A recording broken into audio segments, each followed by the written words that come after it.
Ça marche. Bon, alors salut à tous. Donc on continue dans notre analyse MDA. Donc aujourd'hui on va attaquer les SRP, PFR, OOP. Donc on va distinguer les SB, BB et tout ce qui est EP, MP, cutoff contre IP. Donc on va vous analyser toutes les dynamiques et essentiellement comme d'hab pour l'instant pour la 501K et chez les reg. Germain sera là aussi pour donner les comparaisons avec la 100-200 et j'ai aussi tiré les stats des top 200 joueurs ou top 150, 180 joueurs de ces limites là pour voir s'il y a des grosses différences que j'avais pas fait sur les fois passées. Donc voilà. Alors première diapo. Voilà. Alors. Je regarde juste si tout est bon. Ok, c'est bon. Pour ce qui est du flop, alors on va déjà parler de SB contre BB. Les indications que je vous ai données là sur le slide, donc c'est global, mais on va voir il y a quelques différences sur certaines lignes, mais pas sur toutes. Enfin, vous allez comprendre. SB BB, donc la fréquence de bet chez les reg, elle est un peu en dessous de ce qu'elle devrait être. Bon, on sait aussi qu'il y en a pas mal qui utilisent un check range assez massif sur cette position-là, ce qui fait que ça doit peu plomber. Donc, si on distingue les profils de joueurs qui check range OOP, je pense que c'est plutôt ça qui a fait baisser un peu la fréquence. Mais sinon, ce qui est assez surprenant, c'est que le sizing small est peu utilisé par rapport à ce qu'il devrait être selon Pio. Et c'est le sizing large qui est beaucoup trop utilisé, ce qui est assez surprenant d'ailleurs. Donc ça c'est pour la sizing, pour la fréquence de bet. Pour ce qui est du check fold, toujours SB BB, le check fold, le SB fold beaucoup trop. Donc par exemple on est sur un fold contre small bet de big blind de 33% au lieu de 26 et sur un bet large de 51 au lieu de 44. Donc on voit qu'il y a quand même assez massivement de la folle. Tiens, t'as fait gaffe, on t'entend taper sur le clavier, Germain. Ah pardon. Et en plus, Villain ne va pas raise suffisamment sur les bêtes larges. Donc non seulement il fold beaucoup trop, quand il est SB contre BB face à un bet large, donc il reste pas assez, excusez-moi, mais il fold beaucoup trop. Donc c'est assez surprenant qu'on ait qu'il ne bête pas assez le flop. Donc voilà. Pour ce qui est de la stat de bet fold, donc il 6 bet le flop et il se fait raise. Sur un 6 bet small, il va overfold quasiment contre tous les sizing de raise de entre 5 et 10%. Selon les sizing de raise, ce qui est quand même assez important. Et sur un bet large au flop, par contre, c'est assez surprenant, mais il overcall. Donc il overcall, il est à 40% de fold contre 49 il devrait.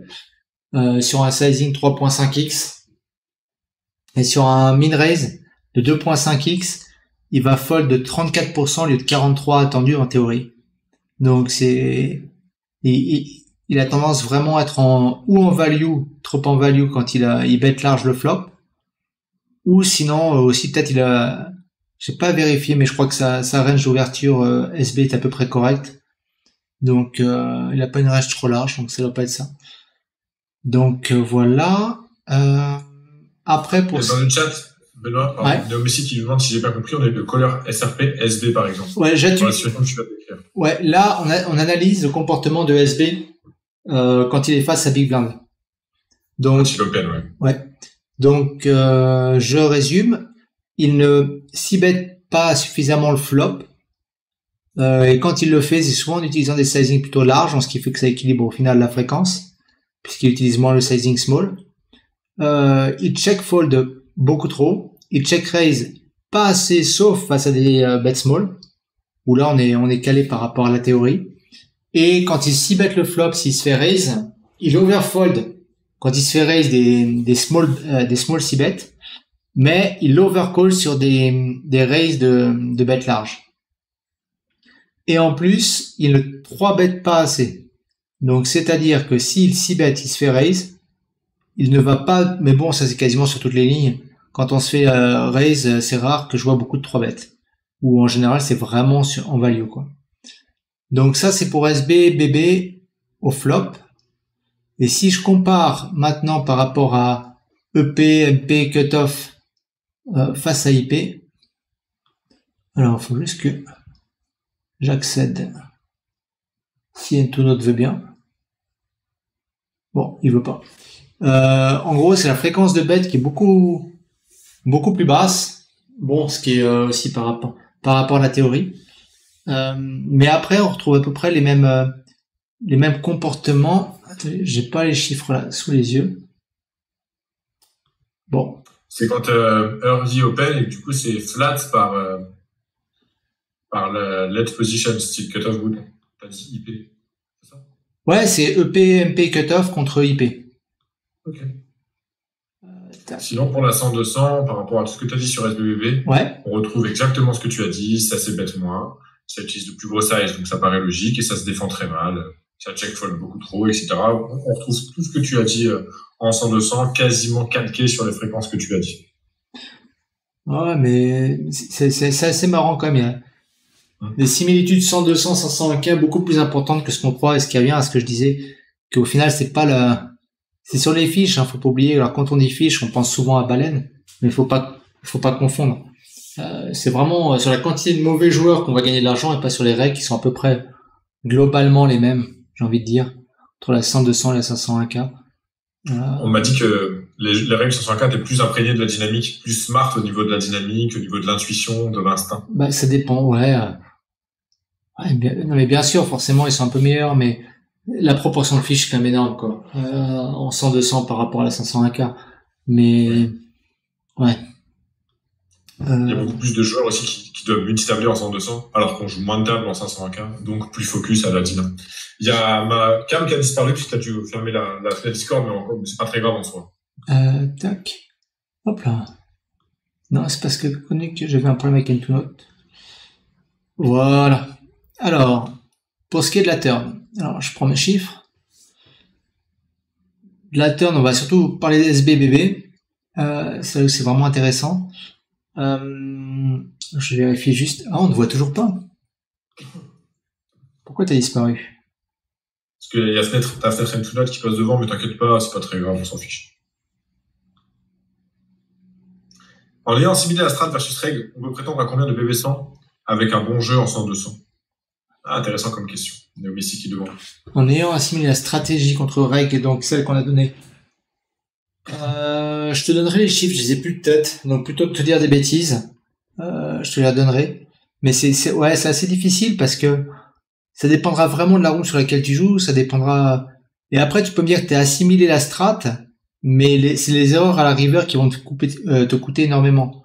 Par exemple, une des erreurs assez classiques que je vois, c'est qu'il n'y a pas assez de block bet. Ça, c'est quelque chose de très très général par rapport aux joueurs. Le block bet n'est pas assez utilisé quand on est OP. Et on doit souvent valoriser des deuxièmes paires, même parfois un peu en dessous. Et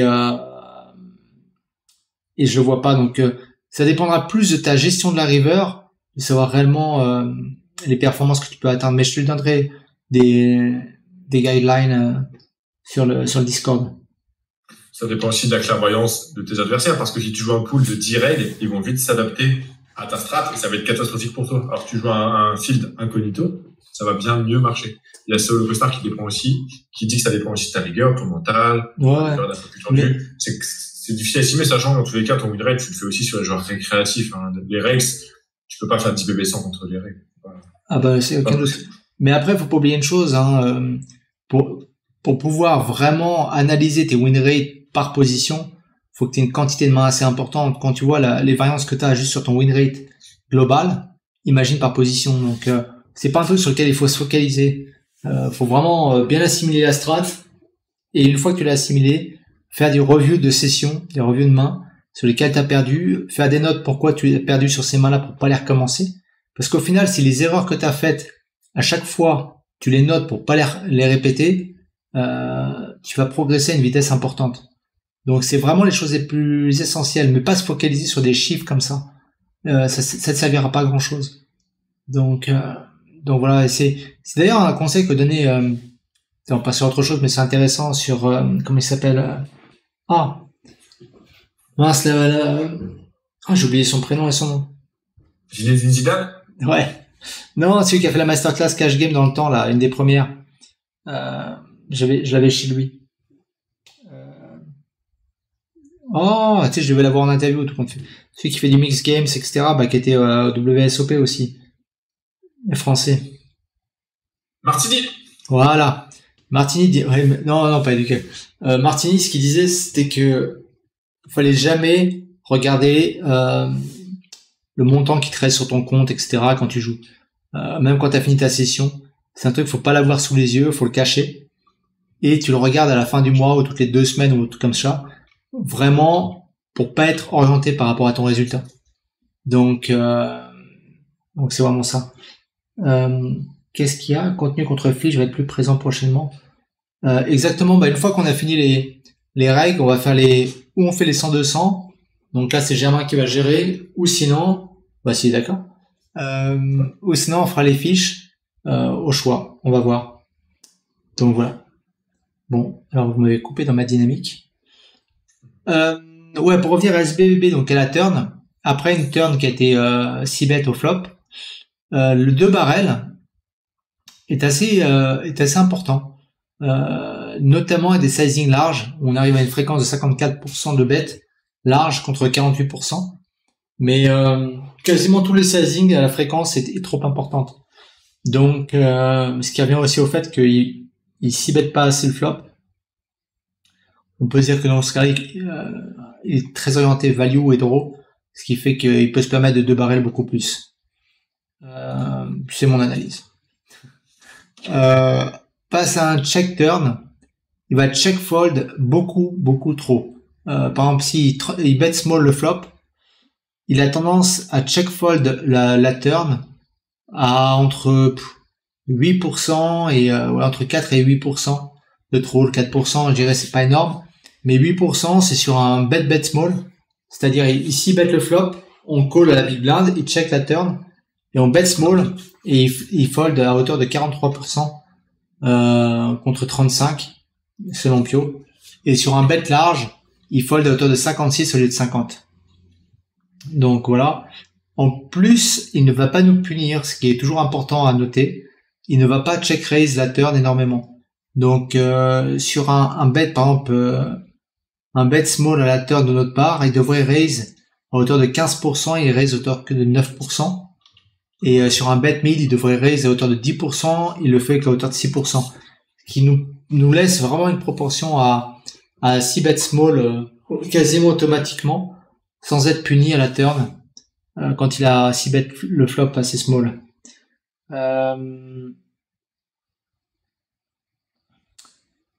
Alors, dis-moi, tu me dis. Donc, tu affichais, je voulais parler des règles de 100-200. Donc, c'est un peu la même chose en termes de double barrel. Donc, on commence à double barrel beaucoup trop en fréquence, alors pas forcément, mais avec une partie de range assez strong. Mais bon, c'est logique puisqu'il s'est bet moins. Donc, il a une range plus forte, ça c'est des conclusions que j'en ai faites. C'est simplement que, bizarrement, il bet check fold beaucoup moins que la règle de 500 AK.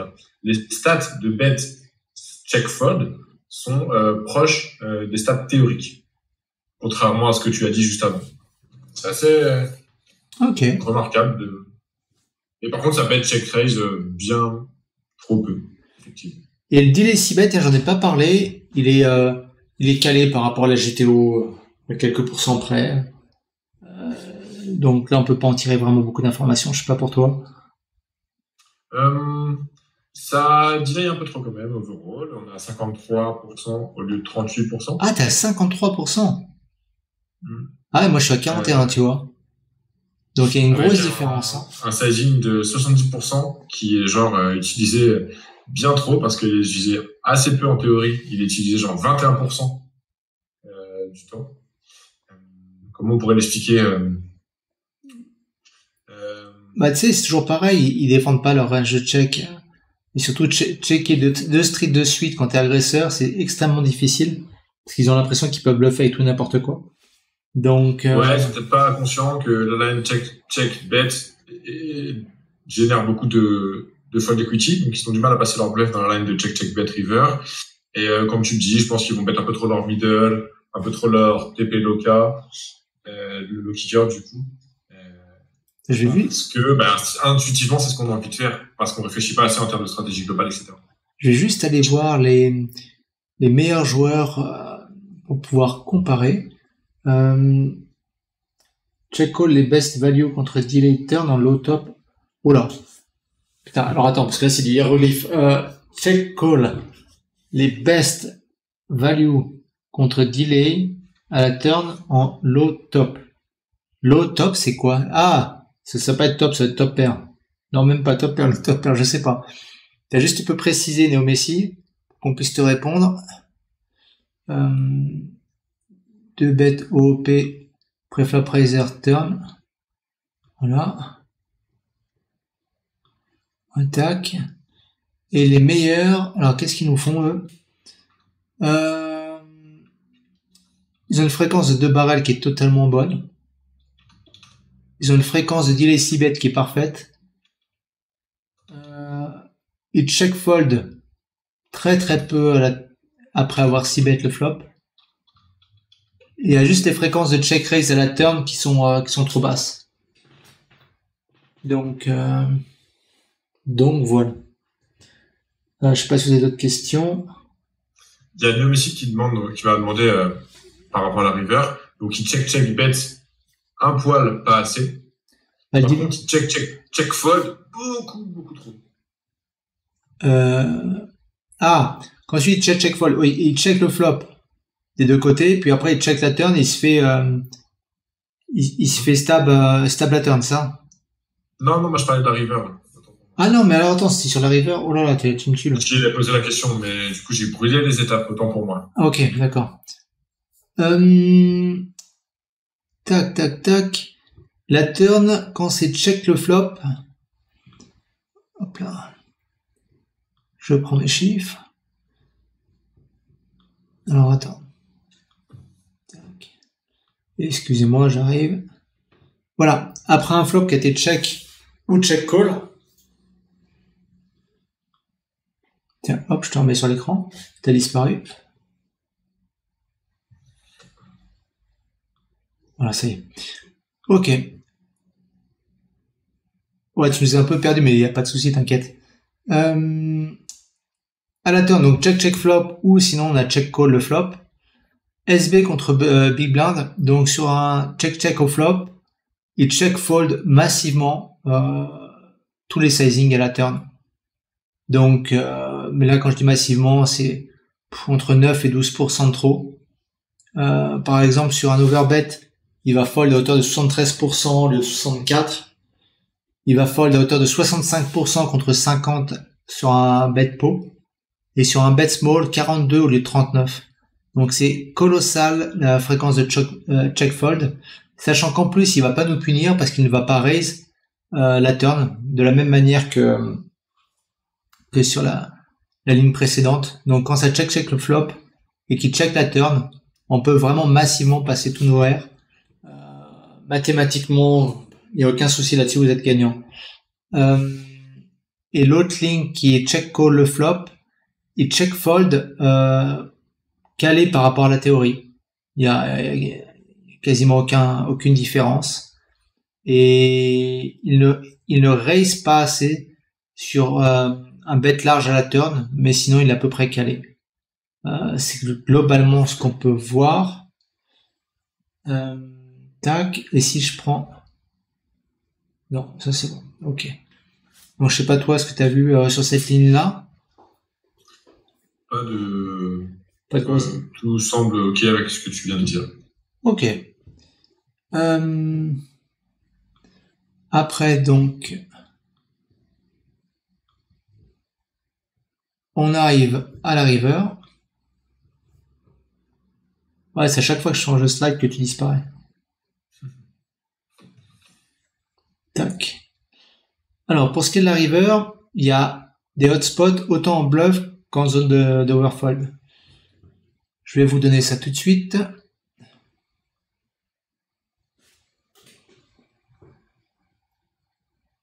Ah, là, je suis sur les meilleurs joueurs. Alors, juste 2 secondes. Bah, toi, t'as quoi en 100-200? Overall, ça check fold beaucoup trop les rivers, quoi. Toutes les stats de check fold, peu importe la line.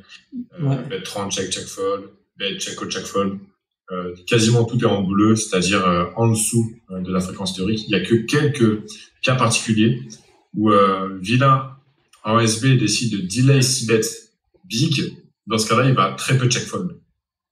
Ah oui, je l'ai aussi celle-là, ouais. En 500 cas, c'est pareil. S'il est delay 6 bets, donc la turn large, et qu'il check la river, dans ce cas-là, il est à peu près calé par rapport à la théorie pour call. Mais par contre, pour ce qui est toutes les autres lignes, il overfold, mais massivement sur toutes les lignes. Les lignes les plus intéressantes, c'est quand il bet small le flop, il check la turn et il check la river. Là, vraiment, vous pouvez y aller massivement parce qu'il overfold de plus de 20%. Les autres lignes importantes, c'est toujours les mêmes qu'on retrouve d'ailleurs sur les autres positions. C'est le check, flop, turn et il check encore la river. Donc il a checké 3 fois. Où là, vraiment, il y a encore à peu près 20% d'overfold. Et l'autre ligne, c'est le check call, check fold. Donc il check la flop, il check call le flop, check turn et il check la river. Et là, de la même manière, on a un overfold qui est de l'ordre de, selon les sizing, entre 20% et 15%. Donc, faut vraiment y penser. C'est pas une question de sizing, c'est vraiment une question de connaître ces lignes pour vraiment les placer correctement, quoi. Tac. Ouais. Je sais pas s'il y a un truc à ajouter sur cette ligne-là. Non, c'est exactement pareil. Par contre, j'aime bien ce que fait Messi dans le chat depuis tout à l'heure. En gros, on donne des infos et lui s'imagine tout le temps les exploits qu'il y a à en tirer. Et en fait, c'est exactement ça qu'il faut faire. Ouais, exactement. Comment vous jouez SB, imaginez-vous comment vous devriez jouer BB contre SB qui a tel ou tel leak. Donc, c'est très bien ce que Messi fait dans le chat. Pour donner un ordre d'idée, par exemple, quand SB bet small le flop, check turn et check river, sur un bet de 150% river, il overfold, il fold de 84%. Si vous faites les calculs, là, je vais pas prendre la calculatrice, mais en gros, vous pouvez bet tous vos R en overbet, c'est EV+. Donc, c'est par exemple des lignes à connaître. De la même manière, sur le check, flop, turn et river, si vous bettez small ou bet pot ou overbet, c'est EV+, automatiquement. Donc, c'est vraiment des lignes à bien connaître. Pour ce qui est de la position, parce que je les ai oubliés d'ailleurs, EP, MP, cutoff contre IP, pour ce qui est overfold, j'en ai pas trop parlé avant parce qu'on retrouve à peu près les mêmes dynamiques. La seule différence, c'est que quand il s'y bet le flop, il check call la turn, c'est une ligne qui est pas du tout overfold de river. Donc il bet le flop, il check call la turn et il check fold la river, c'est calé par rapport à la théorie. La ligne, encore une fois, delay 6 bêtes large et est calé par rapport à la théorie et à la river. Et les autres, on retrouve exactement la même chose, avec les mêmes exploits, mais exactement les mêmes, avec quelques pourcentages de différence. Mais donc, si 6 bêtes le flop, il check la turn, il check la river, vous pouvez y aller large. S'il check call le flop, et check la turn et la river, vous pouvez y aller large. Donc c'est vraiment les choses à retenir, quoi. Est-ce que tu nous encourages, une fois qu'on a vraiment compris ça, à défendre un poil plus loose, ou en tout cas à être vraiment décomplexé de défendre les combos qui doivent être pris en fréquence, par exemple les CT 6 off, en BB versus SB, 5 off, 5 et 4 off, etc., etc. Quand on a une bonne strat et qu'on comprend qu'on a énormément de situations où on va pouvoir bluff, ces combos-là gagnent en EV par rapport à la théorie. L'EV fluctue beaucoup plus en pratique qu'en théorie. Avant d'élargir les ranges de préflop, déjà passer les bons bluffs à la river, connaître bien les lignes. Vaut mieux pas trop tritouiller un peu de partout et bricoler. et plutôt appliquer déjà sur ce qu'on a, améliorer ce qu'on a plutôt d'abord, avant d'élargir trop le préflop. Comment gérer la strat et le randomizer? Parfois, on a envie de bet tout nowhere, selon la strat, mais le solver et la rando nous donnent... alors, un randomizer, à moins que tu joues en minimum 500, je vois pas trop l'intérêt, sincèrement. Après, c'est moi. Moi, je l'utilise quasiment pas. Donc, ouais. Applique les strats déjà, et par rapport à la texture de board et la dynamique et le timing aussi de vilain. Si tu regardes la vidéo qu'on a faite sur les timings, tu auras déjà une idée si vilain a vraiment pris du temps pour gérer ses réponses, etc., ou si vraiment il a check call ou check automatiquement. Tu connaîtras déjà la valeur de sa main grossièrement. Donc déjà à la river, tu auras un indice si tu peux plus facilement passer tes bluffs ou pas. Sur la texture de board aussi. Et par rapport à ça, si tu connais les lignes, mais je le répète, les 2-3 lignes dont on vous a parlé qui sont vraiment graves overbluff, t'as même pas à réfléchir, tu peux passer tout tes R. Donc là, il y a même pas à discuter, quoi. Donc voilà. Ouais, je disais donc pour EP, MP, cutoff contre IP, donc on retrouve les mêmes lignes. Les lignes qui sont un peu border dont on vous a parlé pour SBBB, elles sont encore plus border dans cette situation-là. Mais on trouve exactement les mêmes exploits. Ce qui est surprenant parce que c'est pas du tout les mêmes ranges. Mais voilà. Pour ce qui est... alors, je vais changer de diapo. Ah, il y a ce Bradbot qui nous rejoint dans le chat. Salut ce Bradbot, ça fait longtemps. Ouais, salut.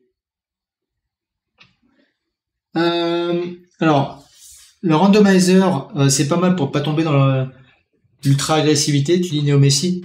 Mais encore une fois, si tu connais les combos que tu as à utiliser, ceux qui ont de la showdown, que tu n'as pas besoin de bet, etc., tout ça, qui va analyser tes stats suffisamment précisément pour savoir à quel niveau tu es trop en bluff ou tu n'es pas assez en bluff. Il y en a très peu qui sont capables de faire ça. Donc, ça dépend du stake. Je sais pas en quel stake tu joues. Mais faites gaffe avec les randomizers, vous compliquez la vie. J'en connais plein qui performent énormément en 200, 500, mais au-dessus qui n'utilisent pas de randomizer. Faites gaffe aux vidéos, vous voyez les gars utiliser comme ça.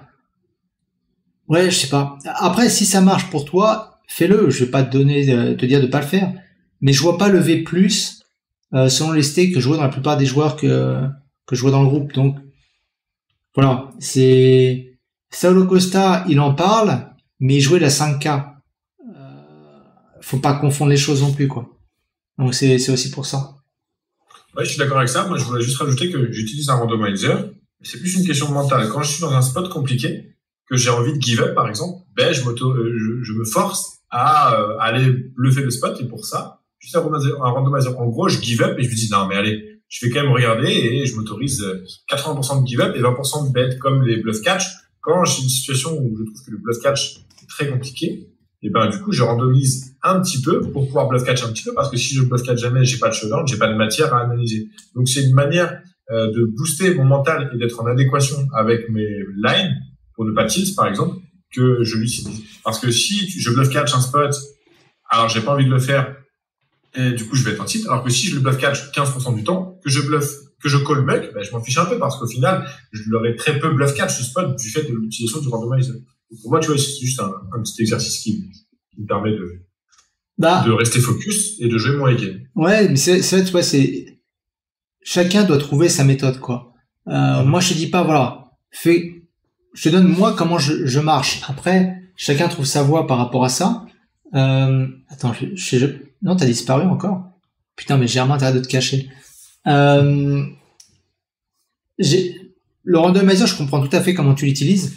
Moi, dans ce cas-là, quand j'ai des doutes, si j'ai des doutes, je vais le noter, je vais faire une copie d'écran ou etc.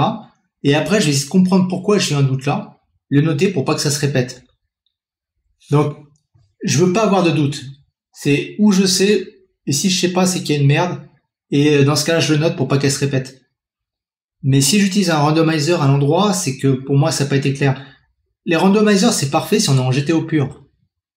Mais putain, mais quel est le joueur qui fait de la GTO pure en face? Donc, ou le gars, il overcall ou il overfold, il y a que deux possibilités. Il est jamais GTO. Donc, selon les lignes, tu sais déjà si le gars ou le field a tendance à overcall ou overfold. Donc, des fréquences qui sont mixées, tout d'un coup, deviennent à 100% bet ou à 100% check. Donc, les mains mixées, elles te donnent différentes possibilités. À toi de connaître le field et encore mieux le joueur pour savoir si tu bascules à droite ou à gauche. Donc voilà.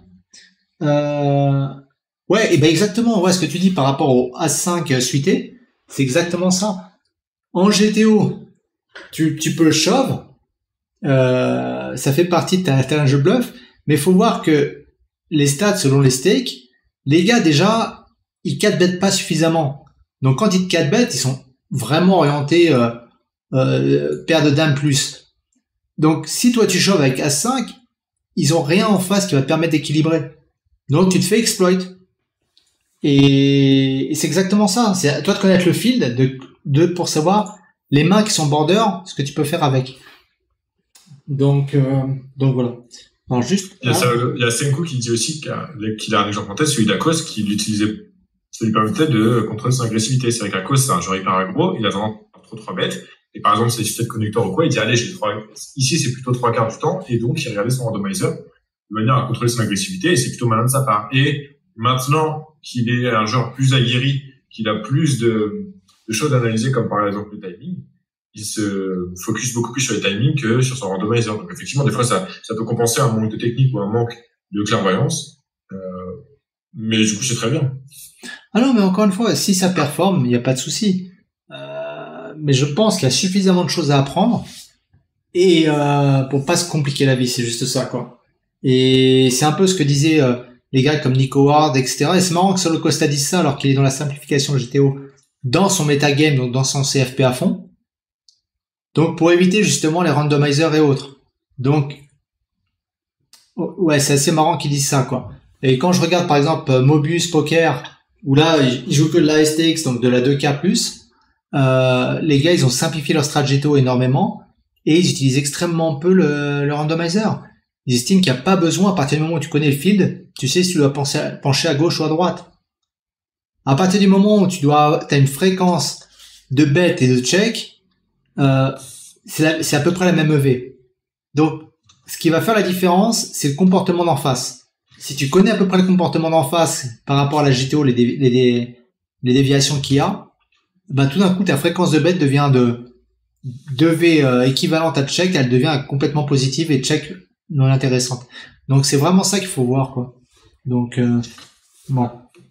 Et moi je le dis souvent, en fait, quand par exemple tu as une situation où tu as une décision de mixer en théorie, par exemple, c'est bet une deuxième paire, par exemple, les 10 off sur dame 10x, ben en fait, demande-toi comment le lever va fluctuer en pratique par rapport à la théorie. Est-ce que ton adversaire est trop neat? Dans ce cas-là, lever de ne pas ses bêtes, lever de ne pas ses bêtes vient du fait que vilain devrait probe en bluff. Du coup, tu vas pouvoir catch. Mais si vilain ne probe jamais en bluff, tu as plutôt intérêt à ses bêtes. Donc, demande-toi comment lever fluctue en pratique par rapport à la théorie en fonction des leaks des joueurs que tu affrontes. Si le joueur est beaucoup trop aggro, dans ce cas-là, il vaut mieux 10 000 fois check parce que du coup, il va trop probe en bluff. Donc, du coup, tu auras un catch qui va te faire gagner de l'argent. Demande-toi plutôt comment lever fluctue plutôt que à essayer d'appliquer une randomisation qui soit proche de celle qui est proposée en théorie. Et juste pour te répondre par rapport au fait que tu dises contre règle, tu n'es pas obligé de jouer un jeu de TO, etc. pour exploiter les erreurs. Mais simplifier veut pas dire pas GTO. Quand on dit GTO aujourd'hui, ça veut tout et rien dire.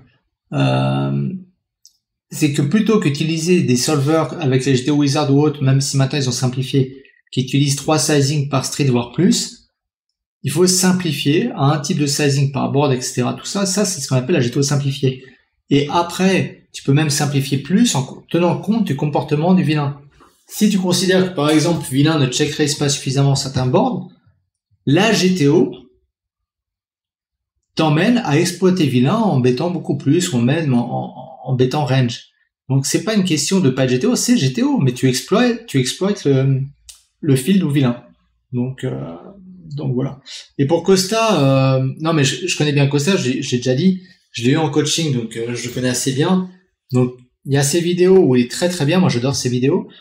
Mais écoute, du randomizer, etc., il en fait un peu beaucoup. Et c'est plus pour les sbroufs. Bon, c'est un showman avant tout. Il aime ça. Et mais en réalité, quand il travaille, etc., à ces stakes-là, il l'utilise pas du tout. Donc voilà. Je finis juste sur les bluffs parce qu'il y a quand même des lignes assez importantes à connaître. Ouais, c'était le bet check bet de la part de SB. Il est overbluff, mais de manière assez massive sur des sizings qui sont en dessous, de large à en dessous, donc de small à large. À partir de pot, les proportions de bluff sont à peu près correctes par rapport au ratio, mais même manque un petit peu. Par contre, tout ce qui est de small à large, il y a une proportion de bluff qui est énorme par rapport à ce qu'elle devrait en termes de ratio value bluff. Donc c'est vraiment la ligne. Faut pas vous laisser avoir à chaque fois qu'il y a un bet check bet. Faut vraiment coller avec vos meilleurs bluff catchers parce que là il y a beaucoup trop de bluff. Pour ce qui est des autres lignes, de même manière, dès qu'il va utiliser, sauf pour le 3 barrels qui est propre, les autres lignes, dès qu'il va utiliser les sizing small à large, il est très très mal équilibré. Donc il a beaucoup trop de bluff dans sa range. Donc voilà, je vais juste regarder EPMP cutoff. Tiens, ouais. En attendant que tu trouves ça, je reviens juste sur le débat. En fait, la GTO bot versus bot qui joue GTO, en fait, ça permet d'avoir un équilibre de Nash. Et l'équilibre de Nash, c'est la meilleure stratégie par rapport à la théorie des jeux. En fait, quand la meilleure stratégie, d'après la théorie des jeux, c'est celle qui dit qu'en fait, peu importe si ton adversaire change sa stratégie, il pourra pas générer de levée contre la tienne. Pour autant, il faut exploiter la stratégie du vilain. Donc en fait, Pio Solver, via les note logs, ce que a dit Quiz Wizard, ça te permet d'atteindre la MES, la maximum exploitability stratégie, ou je sais plus étymologiquement parlant ce que c'est, mais ça te permet de ne pas tomber dans un équilibre de drainage, mais plutôt dans une stratégie exploitante. Il faut absolument pas confondre les deux entre l'équilibre de drainage et la stratégie exploitante. Et pour autant, la GTO te permet d'accéder aux deux de manière parfaite. Alors, pour répondre à l'Apes Wina, là, on est vraiment sur les règles. Donc, on n'est pas sur les fiches. Et il faut savoir que le bet check bet, donc, je disais qu'il était overbluff, c'est une des lignes que de toute façon, même par des gros joueurs, donc Tinus d'ailleurs en parlait durant son interview, je sais plus, en off, et il me dit que c'était vraiment pour lui des lignes, en termes d'expérience qu'il trouvait overbluff. Et là, quand on regarde les datas, bah, y a pas photo, quoi. Toi, tu l'as aussi à combien la fréquence de bluff sur un bet large en bet check bet? Attends, je l'ai pas sous les yeux. Pour voir si une différence assez importante ou pas. Je sais pas trop sous les yeux. Ouais, mais c'est pas grave. De toute façon, la 100-200, de toute façon, on la refera séparément pour être bien précis là-dessus. Donc, c'est vraiment à retenir. Bet check bet de la part de SB. Faut pas hésiter à call à la river avec nos meilleurs bluff catchers, de se caler par rapport à la GTO. Sizing small à mid, c'est overbluff en termes de ratio, donc faut bien connaître ses bluff catchers pour pouvoir catch vilain. Et voilà. De toute façon, si on fait le constat de ce qu'on a vu, comme vilain va bet check fold trop, on va passer beaucoup de nos R dans la line de bet turn, et donc du coup dans la line de check back, on va avoir beaucoup de bluff catchers. Du coup, c'est très facile pour nous de vraiment le défoncer sur toutes les streets. Ouais, non, exactement. Bon, bah, voilà, bah, écoutez, on a essayé de faire le plus rapidement possible, et le plus simple possible, le plus digeste. Si vous avez des questions, encore une fois, n'hésitez pas à aller sur le Discord. Avec Germain, on est toujours là pour y répondre. On essaie d'être de bonne humeur, mais c'est pas toujours le cas. Et demain, il y a les actus de Germain. Et après, l'après-midi, donc on aura Franck qui vient faire un poker apéro pour parler poker, du monde du poker, du milieu, etc. Tout ça. Et voilà. Et il y a plein de choses à dire parce que quand on a échangé avec lui, c'était super intéressant. Il connaît énormément de monde. Il a beaucoup, il a été vraiment au cœur du monde du poker là où il habitait. Enfin, il était entouré de plein de bons joueurs et tout. Et je pense qu'il aura plein d'anecdotes croustillantes à nous raconter. Et effectivement, il y a Pespina qui parle des fiches, et Solo Costa l'a dit dans sa vidéo, les fiches overbluff de l'espace river. Ça donne une qui ne hallucine pas assez, donc forcément, ils ont fait contre de bêtes trop bluff orienté, et en plus, ils ont une range éclatée parce qu'ils sont trop loose pré-flop. Même si nous, on n'a pas encore mis le nez à fond dedans, on vous donnera toutes les infos une fois qu'on aura de la data, on va appuyer le dire. Alors pour la game ensemble, il y a déjà un truc qui est prévu justement avec différents joueurs là qui m'ont demandé qui sont des gros joueurs. Il y a Yolan, il y a d'autres gars comme ça. On est en train de préparer un truc pour faire quelque chose de bien. Donc ça devrait arriver d'ici la rentrée, mais là avec l'été c'est un peu calme. Et mais on vous tient au courant, comme ça pourra intéresser tout le monde. Et ouais, c'est sympa, ouais. Quitte à essayer de voir un partenariat avec des rooms pour avoir, par exemple, il y a certaines communautés qui ont des free rolls avec un prize pool qui est financé par les rooms et tout, donc essayer de trouver un moyen cool de passer un bon moment et de rémunérer les plus assidus, etc., etc. Bref, on est dessus, on négocie, on attend que l'été passe et je pense que à la rentrée, on aura plein de nouveautés à vous proposer. Et effectivement, jouer les uns contre les autres, ça pourrait être sympa. Ouais, du moment qu'on a de l'inside, comme ça on va... Je suis croupier, t'inquiète pas. Bon, bah écoutez, bonne journée à tous et on se retrouve la semaine prochaine pour la suite et après on aura presque fini les lignes intéressantes.